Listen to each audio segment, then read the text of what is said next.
Good to have the Word of God open before us again today. We're going to look this week at Psalm 51. Now, maybe this is a familiar psalm with you, but the psalm is a psalm of David, and it gives the occurrence of when this psalm was written. It says, "To the chief musician, a psalm of David, when Nathan the prophet came unto him after he had gone into Bathsheba." Now, you might remember that ugly occasion in the life of David. Here's this soft hearted, I believe, pure hearted man who succumbed to the temptations of his flesh, and he did unimaginable things. He took a man's wife and he took a man's life. And David is hard to recognize in this passage over in 2 Samuel chapters 11, chapter number 11. He's hard to recognize. We know David to be a man after God's own heart. We know David to be a man who was a shepherd, a songwriter, a pure-hearted man who loved the Lord. I believe that about David. And yet, in chapter number 11, we see David in a very willful act of rebellion against God, go into Bathsheba, Uriah's wife. And David was absolutely wrong, and God does not turn a blind eye to things in the life of those he loved, and he loved David, and I believe David loved him, but David was absolutely wrong. And after he had done after David had Uriah killed, and that whole ugly story, David then sort of wiped his mouth and went on about his business as if nothing had happened. But the Bible makes it clear that this thing displeased the Lord.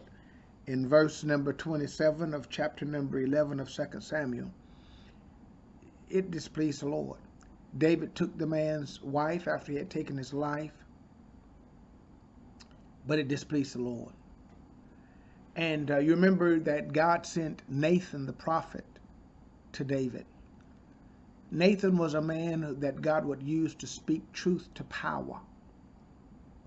Oh, for men like Nathan, who would be willing to speak truth to power. Anyone who is in authority and have any measure of authority needs to have someone who can openly and freely speak truth to them. Well, Nathan did that.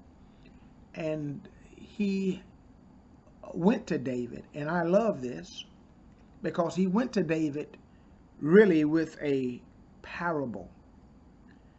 And he so wisely approached David with a story. And in the story, David did not recognize himself. He did not recognize his guilt. And how easy it is for us to see the guilt of others and somehow excuse our own guilt.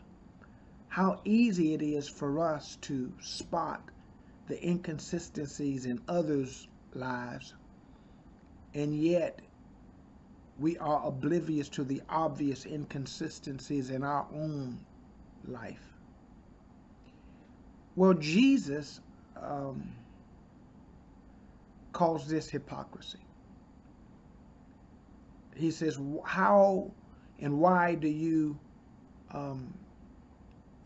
behold the speck that is in your brother's eye and do not consider the beam that is in your own eye? He says, you hypocrite, you play actor. He says, you deal with the beam in your own eye first, that you might see clearly to remove the speck from your brother's eye.